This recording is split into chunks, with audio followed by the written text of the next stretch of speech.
This is the Horse Radio Network. The struggle is real, apparently, for male riders looking for quality men's riding clothes. This week, we brought in an expert to dissect the issue properly. Also, we'll discuss why barn work doesn't count as exercise, and why the heck does everyone we know have a side hustle? Thanks for tuning in. From Heels Down Mag, a podcast where horse pros chat about what's happening in the horse world over drinks. Welcome to Happy Hour. I'm Justine Griffin. I'm Jessica Payne. And I'm Aaron Barber. Welcome to episode 44 of Heels Down Happy Hour. Yay! Yay! We're so excited you're here, Aaron. I am thrilled to be back, and thank you for having me. Super excited. It's literally been since, June? So I'm really excited.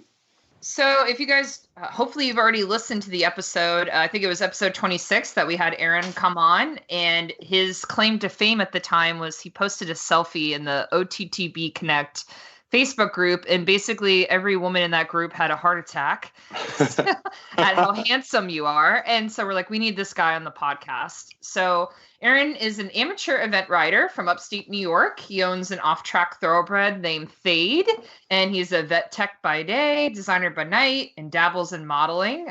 Hence all the women swooning over him on the internet. So thanks so much for coming back to the show. We're so excited to have you. I'm super excited. Thank you for having me.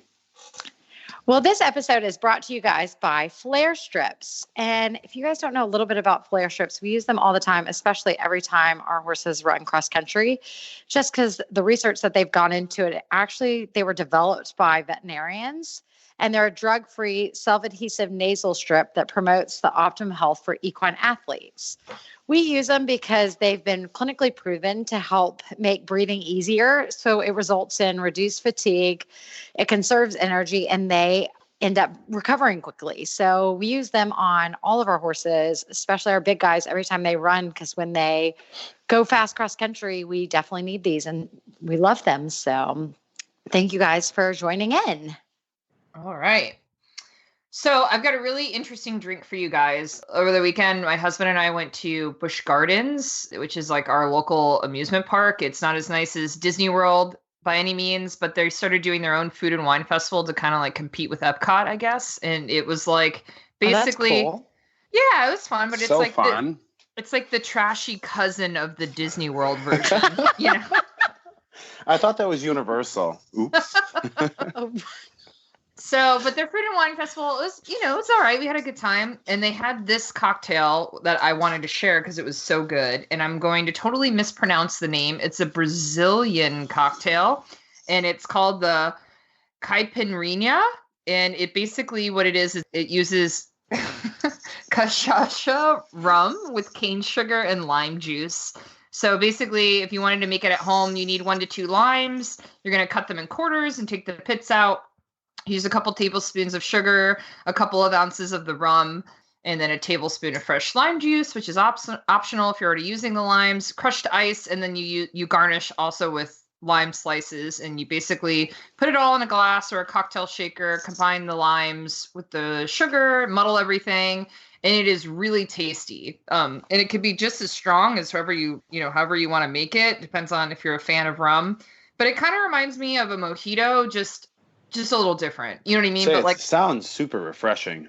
Yeah, it's really good. So if you're looking for like a nice, fun, like warm weather is coming, you want like a festive drink, this is a good one. All right, guys. So our casting call has officially closed. And I just want to thank everybody who submitted a video to be a host on the show. Aaron, I don't know if you've watched any of these videos, but they've been super funny. People have shared like some really great, embarrassing horse show moments. I don't know. Yeah. I caught one this morning of the porta potty, I believe, right? Oh, yeah. That was a dog ran and opened up and she was bare naked or buck naked. I was like, yeah, that's amazing. Do you have an embarrassing story? Gosh, I wish I had some really good ones, but I don't. I have like lame horse show stories. Usually I'm just the groom and I'm like, nothing fun happens to me. Usually everything happens outside in the field, Right. But no, yeah, everyone shared some like super hilarious, crazy stories. So thanks so much for sharing them on social media publicly. And we will be announcing the winner soon. So keep your eyes peeled for that. So Jess, what do you have for news this week? It's funny, but I think it could have been cooler, honestly. But there is a horse that went the drive-through at a liquor store in British Columbia. So this rider took their horse through the Longhorn Pub cold beer and wine store. They had like a drive-through, and they're like, we've seen a lot of like interesting customers. And this girl, like, there's video of her riding up on like her little chestnut, but the thing is, I don't even know if she bought a drink. It doesn't look like it. So I'm like, man, you went to the drive-thru and like you got all the way there and didn't even buy a drink? Like my sister's ridden to like the bar and like tied her little Western pony outside and gotten some beer and then got back home. Like at least if you're going to the liquor store, I think you should get something, right? I would say so. I have a question though. Can you ride and drink? Like without getting a DUI? Yeah, is that even illegal? Wait, we've reported this on the podcast before. Remember the lady in Florida who got arrested for being belligerently drunk on the horse? But she was belligerent. So yeah. But is it like open container? She was also on a highway. Yeah. Oh, jeez. So I don't know. Probably. I mean, you can get a DUI on a bike and in a golf cart in Florida, but I think it depends on your state. Well, and I think that like if you have a beer and you're not drunk, like are they going to really give you a DUI? Probably not. But well, it looks like she also has supervision because there's like a guy following her as well. Yeah. Just in case something happens, he can grab that rein, So, Aaron, what do you have? All right. So my story or my article is, does barn work count as exercise? At first I literally was like, okay, this is an intriguing story.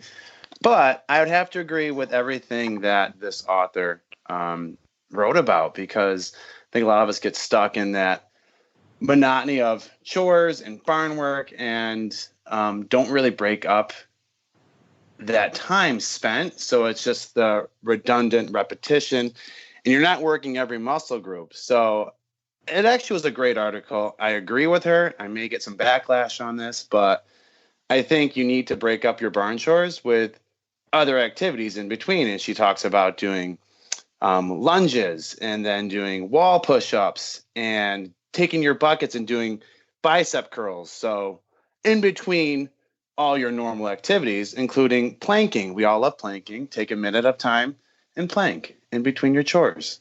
I thought it was an awesome article, actually. Courtney and them did that. They did their own like CrossFit at our barn one time, like last summer, 2 summers ago. Really? Yeah. So like a lot of the girls will go running at the barn and like stay in shape, like Courtney kind of like leads the pack kind of thing. So they'll all go running and stuff. And one year we had this girl working for us and she was all about kind of CrossFit and everything. I think it's how it started. And they're like, we're going to do our own CrossFit. So they carried like full water buckets down the driveway. I was like, nah, thanks. I'll pass. Yeah, what? I feel like we call that farm fit here. They were crazy. They were doing like some of the craziest things. And I was like, wait, you left the barn with a full bucket of water and it was just supposed to go to that stall right next to you. Like, no. I think I would pass out if I had to do barn chores and then incorporate a workout in between. We have 28 horses and they were like, and it was summertime. So like the horses are inside all day long because it's hot down here. Mm-hmm. I mean, Justine, like you don't leave them out. And so after that, then they like had all muck stalls and they decided to do this like abbreviated their own CrossFit basically. And I was like, oh my gosh, they were great. I don't think it lasted that long, but it was really funny. They did do like this incorporated, like they had their own exercises and did bicep curls. It was craziness. Every day they told me and I was like, I feel sick. But I think the point that they're making this article, and I have to agree, is that say you're mucking out stalls, it's that repetitive motion and shoulder. Like how many people have shoulder issues from mucking stalls from doing it as a kid into your, you need to have mid-30s, 40s. You've got to be able to work other muscles and other groups within your body to maintain your physical activity. Because after a while, those motions start, decreasing your mobility and causing more issues than good. No, absolutely. That makes sense. All right. So they're saying literally take like a minute in between each thing and just do a few repetitions of something off the cusp that's going to work different muscle groups. Absolutely. Justine, what do you have for us? So I have a really cool science story. So there's this vet out of the University of Calgary's Veterinary Clinical and Diagnostics Center in Alberta that is using a new really cool capsule that's basically a camera that a horse can swallow. It's really small. It's like about the size of like a grain pellet, like a beet pulp pellet, essentially. And the horse ingests it. And then it obviously shares an image. It's a camera of like the intestines of your horse. So it's a great way to basically do a endoscopy of the inside of your horse, get a good idea, get a good look at their gut and their GI tract, which is really, really cool.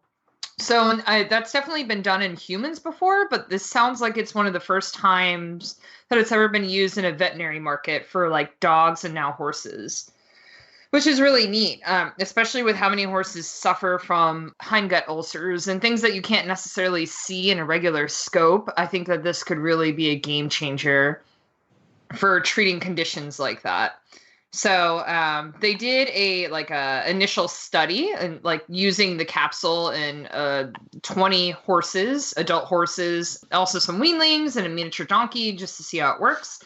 And the camera can record up to 35,000 frames, which is a heck of a lot. Wow. I know. That's amazing. And it spends about 4 hours recording in the stomach and 2 to 5 hours in the small intestine and about 10 hours before like in the rest of the body before its battery life runs out. So that's a pretty good amount of time. That's a long time. And they said the camera provided really good images of the stomachs, the lower and the hindgut, like back into the small intestine before basically the horse poops it out. So it's pretty cool. Yeah. So we'll link to all these stories in the show notes for you guys so you can read it yourself. And if you want to hear more from us, you should subscribe to the Heels Down Brief, which is our daily email newsletter that comes out every weekday morning.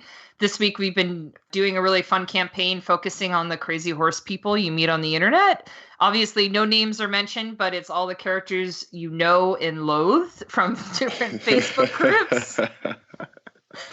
And we do all kinds of fun stuff in the brief. So if you're not a subscriber, you should sign up now. And you could do that by going to bit.ly/hdbrief. All right, guys. So I want to talk to you about this unbelievable horse sheet I have and got to review. Are you guys familiar with Saratoga Horseworks, that brand? Do you know that company? No. So I'm not familiar with it either. I know them because they do some like dress sheets and scrim sheets and coolers and stuff as prizes for a couple of horse show circuits. So I'm familiar with that. Like, you know, you win a class or you win a year-end award and you can get a blanket, and sometimes it comes from Saratoga. And I've seen how beautiful they are at different horse shows. So I was really excited to get this sheet. And I got the Oasis Summer Dress Sheet. So it is a very lightweight, like scrim, essentially. Like it's a very lightweight summer sheet. And what's really cool about it is it blocks up to 74% UV rays, which sounds like a lot, right? That's like yeah. Crazy. And for my horse doesn't sweat. I've talked about it for like a million years on this podcast. So I always worry, like I don't put a fly sheet on my horse in the summer. Even like a dress sheet sounds like it, like I would worry about him because he just is hot all the time. But it is so light, it's crazy. Like I can't believe how lightweight the material and flexible the material is. And it's just a really beautiful sheet. So it starts at $119, but what's the coolest thing about Saratoga is they are so customizable. Like any piping, design, color, embroidery, leather buckles, anything you can think of, you can customize this sheet to be completely your own. And I think that's the coolest thing about this company is how hands-on they are about customization. Like you can literally make the sheet that will not look like any other sheet ever produced. Like it's so cool. So I picked a really pretty navy sheet body, and then it has a red, like a burgundy trim, and then it's called camel, but it's like a light beige, like trim in between the navy and the burgundy, and it just looks so sharp. It's a really beautifully made sheet, and it's just like perfect for horse shows. And then I got an embroidered like my initials on it, so I'll have to share a picture with you guys so you can see it. But it's perfect for summer shows, especially for you, Aaron, like someone who shows upstate where it's not like 100,000 degrees, and you can show normally in the summertime. Yes. Because it's great for like the size of the holes. It's not like a normal scrim sheet where like you can see the mesh. Like it's really like the holes are very small. So it's great to keep bugs and insects away, but it still has that breathability and that lightweight mesh fabric. And it's great for keeping your horse clean, like at the horse show, like no dust, no bugs, and it will protect them from the sun too. I'm going through the options right now, like I'm fooling around with it. There's a ton of customization on it. There's 1, 2, 3, 4, 5, 6, 8 customizations. I know, it's including crazy. Color. That's yeah, 9. That's beautiful. Yeah. It's really nice. It's a beautiful sheet. So Saratoga is so wonderful that they're giving our podcast listeners a coupon. So if you're interested in getting a sheet of your own, you can go to their website, which is Horseworks. That's WORKS, horseworks.com. And you can take 20% off your order by using the coupon code HeelsDown20. So capital H, capital D, HeelsDown20. All right, guys. So I wrote this story this week that's creating a lot of buzz for Heels Down about side hustles. So I don't know if you guys read the website Man Repeller, but it's like a fashion news and culture website. But I really like them. They publish really interesting think pieces, and I'm not really a fashion person, but I generally enjoy what they do. And they wrote this story about how people our age generally are just like, they can't just enjoy their hobbies and they feel like they have to monetize them. Like whether you like to sew, so then you create an Etsy shop, that kind of thing. And that just got me thinking about equestrians, because I feel like every horse person I know has like 3 jobs. And I understand horses are expensive. Yeah, we need extra income to afford this very expensive hobby and to own and maintain a horse. But I wanted to talk to you guys about what you think about that, because I liked the article's point, which was, feeding into this gig economy, this trend of always needing to be busy, and why can't we just enjoy hobbies for what they are and not blast it to the world in this like branded, equestrian influencer sort of scenario. So I don't know. Do you have an opinion, like Aaron?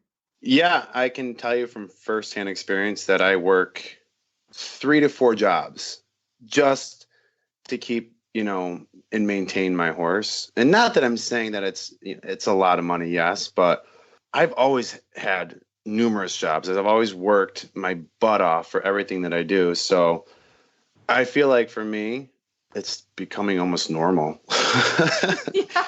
I think so many people are that way. Like, you have to kind of, not that you have to have a side gig or whatever, but to want to do the horses and do all that, like, why would you not want the extra money in like a lot of different situations, and you kind of want the extra money to be able to do more things with the horses. So like, we probably, that's less time, right? When you're working more jobs, that means that's less time you're spending at the barn. Like, so Aaron, how do you do it? Like, what are your 4 jobs that you have? Literally, I juggle my life. So I had a great conversation tonight with a friend of mine actually at the barn. So she had said to me, hey, why don't you get a real job 9 to 5, which I do essentially. I work as a vet tech, but it's varying hours. It changes every week for the most part. And I went to school for graphic design, but I can't see myself sitting at a desk from a 9 to 5. I would go absolutely bonkers. And she said that, she likes money. She likes doing the things she does with her horse. She wants to pay for events and do everything she does, but she also does not like her job. So how do you balance that? I love my jobs. I work a ton. I can't imagine being in a job just for the money, just do things I like, and then not be happy in my job. Totally. So it's totally a juggling effect right there. I understand that. And Jess, for your point, like between you and Doug, you guys work a million jobs.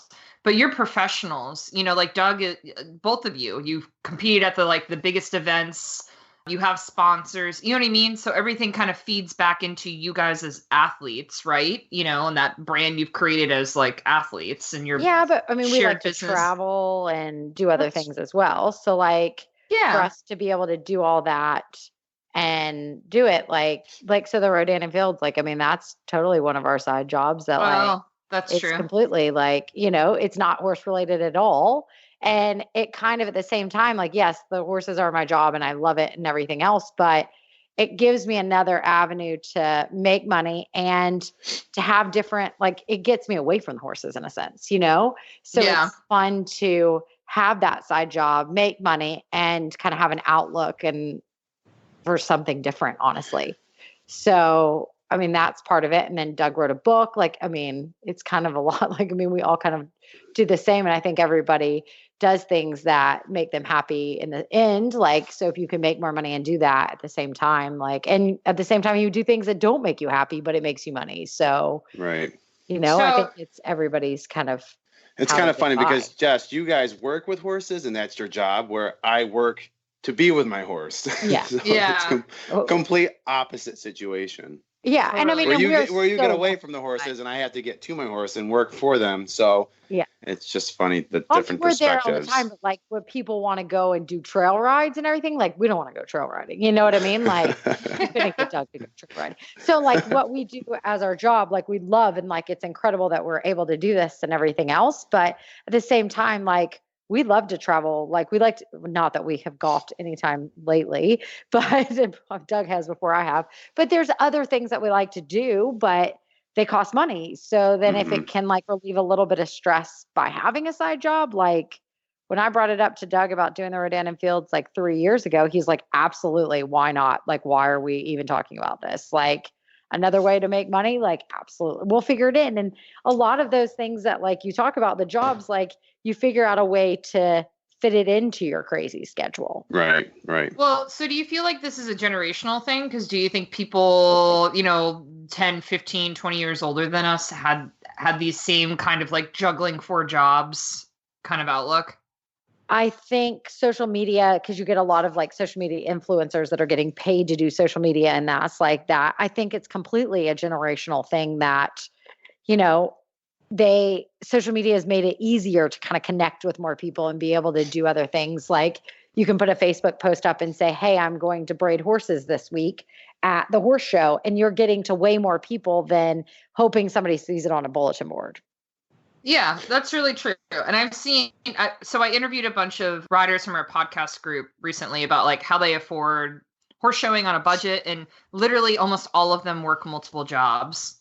So I totally get it. I mean, I work 2 jobs to afford my horse too. So I get it, but I don't understand. I have a hard time with the influencer thing. You know what I mean? I understand how we all use social media for different ways, but to for a young rider to brand themselves as as a professional when they're still a young rider I don't know. Maybe I'm just an old person and I don't get it, but I feel at the end of the day, you shouldn't have to always be thinking about how does this affect my brand on the internet? You should just enjoy your horse because you enjoy it, and it shouldn't have to be that complicated of a thing. Now more people know, but I think social media has kind of made it that way, and I don't totally agree with it, but they're oh my gosh, I missed the selfie with my horse. We were at a horse show just a bit ago, and so we're off to another one tomorrow, which is great. But I didn't get a picture with my client that did really well for a first show. And, that would kill some people. They're like, oh my gosh, I'd have to get a picture. And I'm like, I just was so proud of her anyways. I didn't think about posting it on the internet, whereas so many people are like, oh my gosh, I have to get a video or a picture to make sure that you do it and brand it. I think it's very much a generational thing that, Doug loves to put stuff on. I mean, he has thousands and thousands of followers. And I'm like, I forgot to get a picture. I forgot to get a video. I think people lose sight too sometimes. You get so wrapped up into social media that you forget about there's actually a real world out there. You can put your phone down and sit with people at the dinner table. And have a conversation, right? And I think social media just traps you. And I'm the first one to tell you that. I'm like, hey, I put my phone away and I just forget about it because I can get trapped in that phone hole, or just it grabs you and you miss everything in the outside world. You miss, those special events, especially being at a horse show. And Jess, you made a good point that you were there for your client. You saw it, you witnessed it. You don't need the world to see that. The important person was there to watch it, I think. And I think that we lose focus, especially in social media land.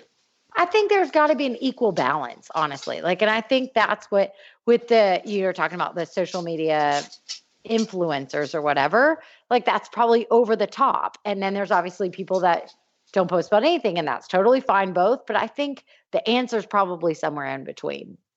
I don't know. I feel like the older I get, the more I hate the internet, but I'm just a Are you just going to cut person. It out completely?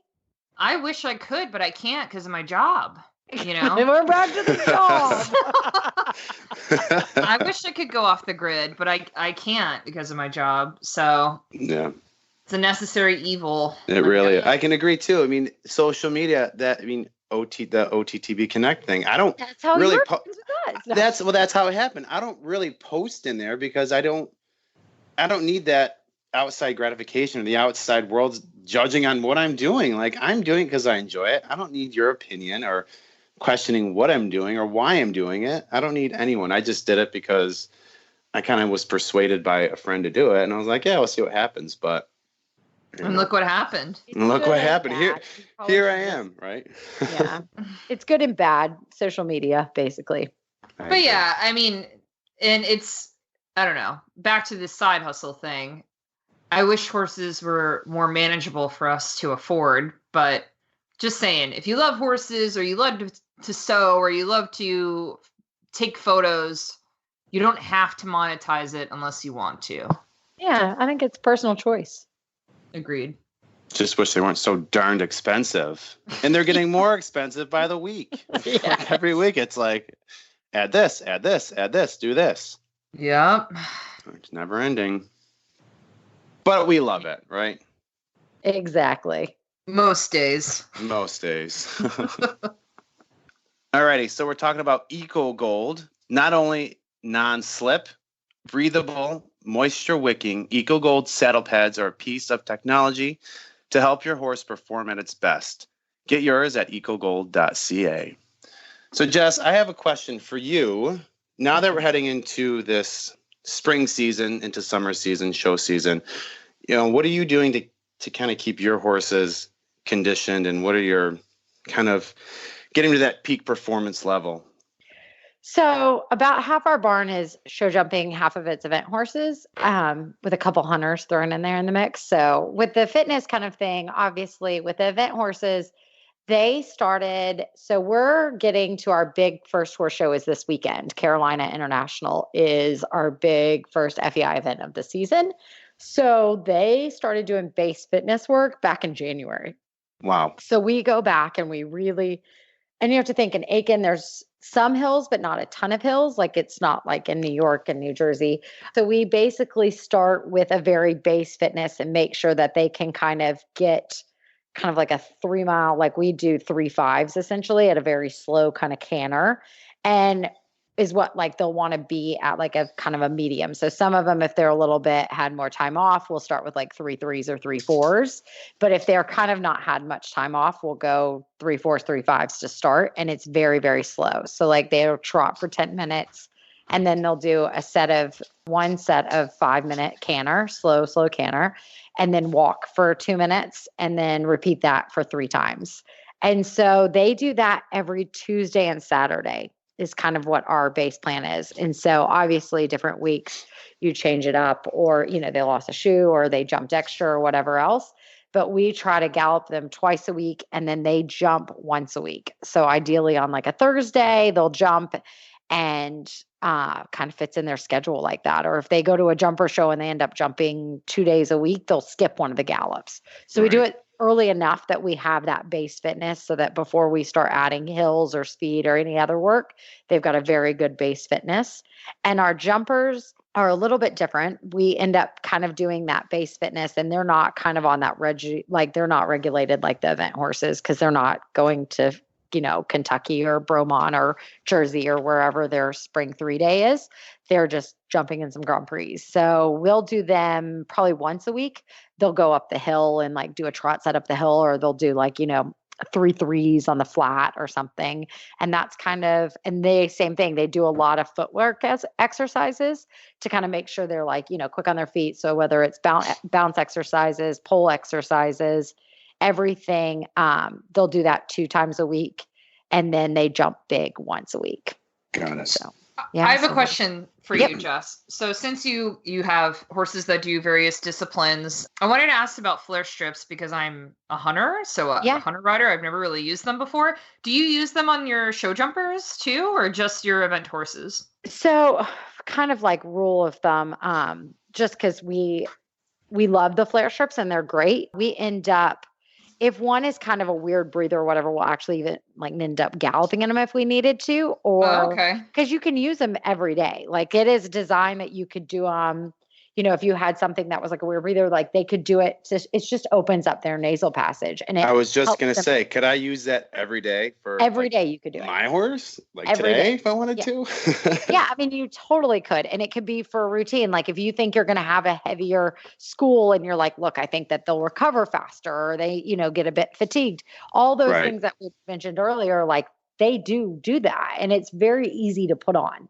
I just did a little like tutorial for Instagram, like how to do it. And it's so easy. Like you wipe their nose off with, we use rubbing alcohol. So we make sure it's clean and everything.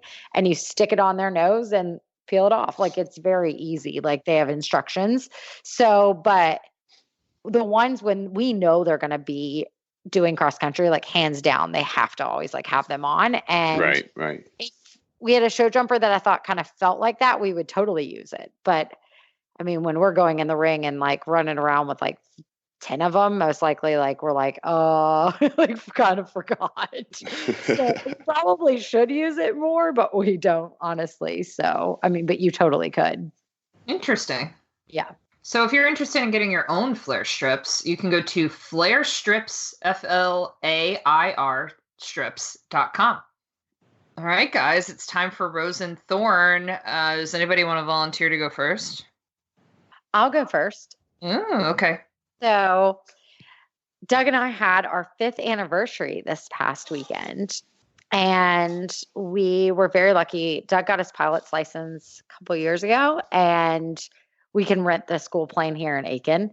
So we went up. We have really good friends that introduced us and said, hey, look, you really need to go see Eric Church in concert, blah, blah, blah. So long story short, we flew up to Greensboro, North Carolina and went to an Eric Church concert for our anniversary. It was so much fun. That's awesome. That sounds amazing. Oh, he's amazing in concert. Like he's just a performer, like the lights and everything. And what I really liked about it as well is he did like this whole kind of, like different songs that weren't his. And I felt like, honestly, I was like back in college. They were songs that like I listened to at college in the bars, and I look over at my husband and I'm like, Sarah should be here with us. Like she was my best friend at college. And he goes, really? Like, this is our anniversary. And I'm like, record this now. I got to send it to her. My phone died. That's so funny. Doug. So, but it was so much fun. Like he was great. Like he was an amazing performer. So if anybody's not seen Eric Church, like he was awesome in concert. So I highly recommend it. I have not, but now I want to. Oh, he was so good. And like, I don't even think you have to like his songs to like go, because he's just a great performer. So just pure entertainment, I'm sure, right? It was amazing. But congrats on anniversary. That's amazing too. Thanks. That was my thorn. Not that it's my anniversary, it's my thorn. Sounds terrible. But I don't really have a thorn, but I guess the weird one would be, it's not really a thorn, it was just weird. My mom and dad came in town and kept Hudson while we went. So we left Hudson for the night, which was just weird. It's not a thorn, I guess, but I don't know. Was that your first time leaving? I would say, was that the first time ever? So I have left him once before with Doug, though, and Doug's left him a couple times before with me, but we've never both left him. Oh, yeah. So we were there, very thankful my parents took care of him, but it was kind of weird to like not have like, looking at the phone being like, oh, is he, that monitor is on our phone. And it's being like, oh, is he awake? Why are we not getting waken up by a, year-old baby? So it was weird. So Justine, what's yours? I didn't really have a thorn. That's how I guess I had to be. That's okay. That works. My rose is it's going to be sort of long, but Mikey's been awesome. I've taken him to several horse shows the last couple of months, and he's just like kicking butt and feels so fit and so good, which is great because we start slowing down for the summer here soon, and I'm just really proud of him. But my rose is that I hauled my horse to a horse show in the pouring freaking rain for the first time ever, because I'm like a weenie when it comes to hauling the horse trailer because I do it by myself. And I was going to a dressage show last weekend, and I looked at the forecast. The weather was supposed to be good, and I got on the highway, and it just like downpoured like crazy Florida hurricane storm the whole time for me to get there. And I was like, oh my God, I have to do this, because it's like if I turn around, I'm still driving in it, right? So it forced me to not be a weenie and just drive through the storm on the highway. And it was fine. We survived. Everybody was good. So that was like, macho points for me, because I was very afraid to do it my first time, and I knew it was going to happen when I didn't expect it, and I survived and we're fine. So now I can haul in the rain every time. And then my thorn is just kind of a funny story. It's the same horse show. So I'm leaving that horse show, and I had to stop at the gas station and fill up on the way home. And I'm like, I've ridden, Mikey's in the trailer, I'm getting gas, and I'm going to pull out and leave. And I look like haggardly disgusting. I'm at the end of a horse show that was like muddy and rainy the whole time. My white breeches are disgusting, and I'm wearing muck boots with my white breeches, and my hair's all over the place. I still had a hairnet on that I just shoved like a hat over. I looked like a total mess. Okay. And I'm just pumping gas, and I'm just thinking like, I need to go drop the horse off, clean up the trailer. Then I'm ready for a beer, like end of a horse show day. And there is this guy, because there's always a guy, right? Always like a creepy guy at a gas station off the side of the highway that is just like, gives me like the creepy death stare. Like, like if it was midnight, he would probably like knock me over the head and like drag me behind the gas station kind of creepy guy. Gosh. And so I'm just looking at him, and it's like his friends are in the car and they're hooting and hollering, like trying to get my attention. And I'm like, dude, they must not be able to see what I look like from where they are. How am I picking up a dude right now? So they finally, like, they're getting ready to leave, and I have the truck and the horse trailer too. It's like I have a large vehicle going on. And so they're pulling out, and they're pulling out like a little car, and they turn around the corner like they're gonna hoot and holler at me as they like turn and see me finally, like full on, like in my whole outfit. And they see me, and they do not holler at all. They just look at me and then keep driving. But they were so creepy. The one guy pumping the gas was so creepy, like the 5 minutes before. And I just laughed. I laughed as they pulled out of the gas station, because it serves you right for being creepy to random women anyway. Jesus. Horse show, muck boot, fashion. You know what I mean? I loved it. I bet you look beautiful. I should have like kissed at them or something as they drove. Gave them the double eye wink, right? Yeah. Like, here you go, creeper. Yeah, right. What about you, Aaron? What's your rose and thorn? Well, I'd say my rose would be, speaking of horses, because that's all I worry about is my horse. We are back in full work, which is super exciting. So as you well know, New York weather is the devil, because literally it can be snowing one day and the sun can be out the next day. And actually, I just put up a picture on Facebook like a week and a half ago. The week before, it was sunny and 60. I did a trail ride. He was going. It's awesome. The following week, it was snow globe, 4 or 5 inches of snow, freezing. It's awful. So I should be going down to Aiken, which, by the way, I'm coming down next week. And you are? I am. Yeah. Driving down. I'll be down there next weekend. Super excited. So New York weather sucks. So we're finally back into working mode, which is great because my poor horse has typical thoroughbred feet, and it's like abscess city. So now the ground is finally normalized. We are in full work, and today was beautiful. The sun was out.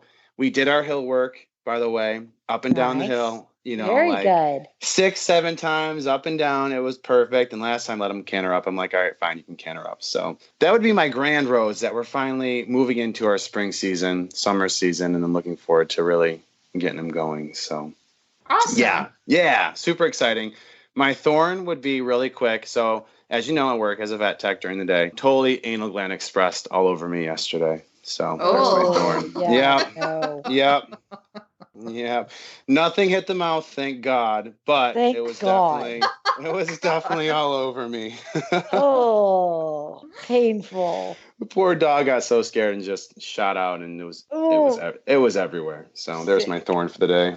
That should be your thorn for the month. Oh my gosh, but that's just like an occupational hazard, right? Like you're It used really to that. is.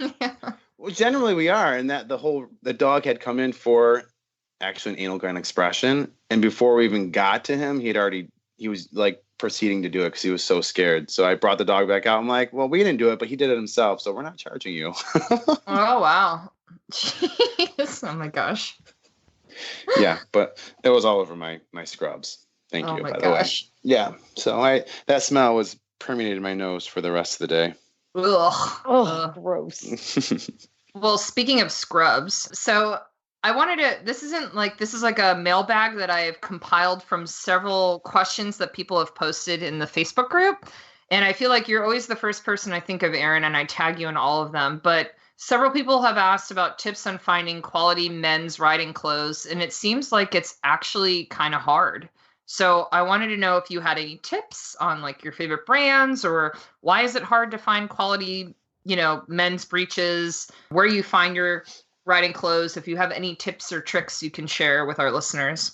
Yeah, totally. So the male rider and finding clothing has always been a challenge. And the best thing for me is, honestly, my trainer, Carrie, she does such an amazing job. And she's a great little outlet, too, for finding good little bargains and deals. And she always directs us to the right sources, EIS, their quality, great shirts. As far as breeches go, you got to spend money, honestly, to get the quality. They're expensive, and they're in my rotation literally all day, every day. So I have about 4 pairs, and they just keep flying through. And I'm actually at the point now where I might be wearing women's breeches because I'm due for a couple new pairs.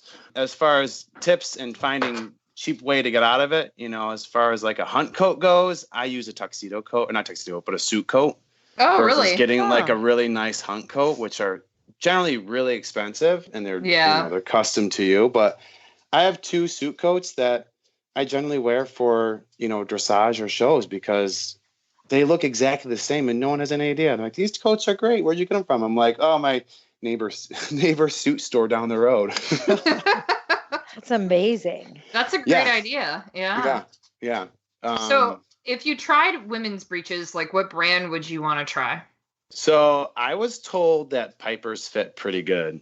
The men's figure. But mind you, I'm 6'2". I'm telling my weight. I'm like 215 pounds, 220. So I'm a big guy. So to find women's breeches that actually fit me, I have not done any research. Yeah. I don't know. I'm just going to try it.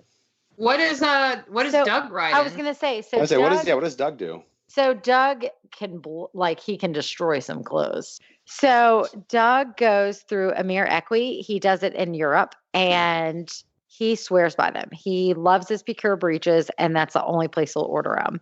He found that basically he can get the breeches at almost half off than you can get in the States, even paying the shipping from Europe. So he swears by them. Like that's the only place he will buy breeches. And the same thing, he loves the EIS shirts. And then he also wears like summer shirts every day. And he just gets the Colt, like KUHL or whatever the brand is.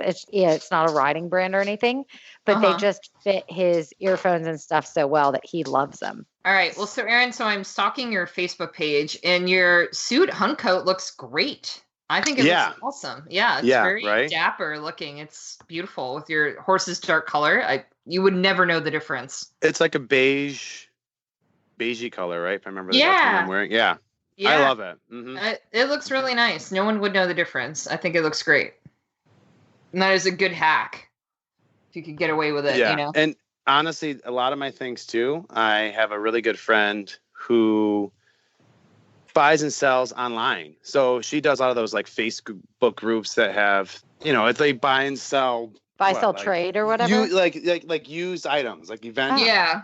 Like a English tack trader, like those Yes, big groups. exactly. Like that. Yep. And so she is always buying and selling. And so she'll come to me like, hey, I happen upon this pair of breeches. Are you interested? And I said, yes, absolutely. I totally want them.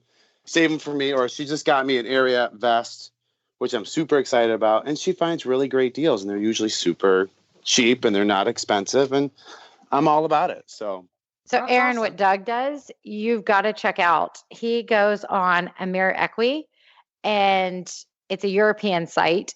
Okay. He finds his Picura breeches for almost half price than you can get in the States. That's totally amazing. Looking it up. Yeah. It's my amazing. favorite are I have Ovations, which I love. Of course, I have Tailored Sportsman, which I've had since the dawn of time. And they've lasted, and like they have holes in them. So I get them to my mom. I'm like, Mom, you need to patch my breeches. You can amazing. Doug's like literally last till they're almost going to disintegrate. That's amazing. Yeah, I have a pair that literally have lasted me since I don't even remember, at least 9 years. He can't, he doesn't want anything but the Picuras. Well, I'm totally looking that up, by the way. Yeah, because we've tried to have him like try different breeches that we can get over here. But no, he's like, nope. Like you said, you just got to spend some to get some. But if they're half the price, I'm like, all right, because I don't fit in Picuras. Like they don't fit me well. And he swears by them. That's awesome. Well, I definitely send me that link because I'm going to check that out. I will.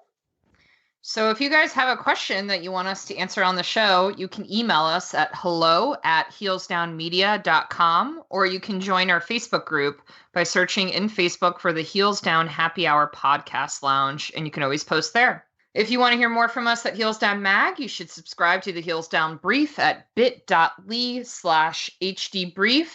And you can always check out our website, which is heelsdownmag.com.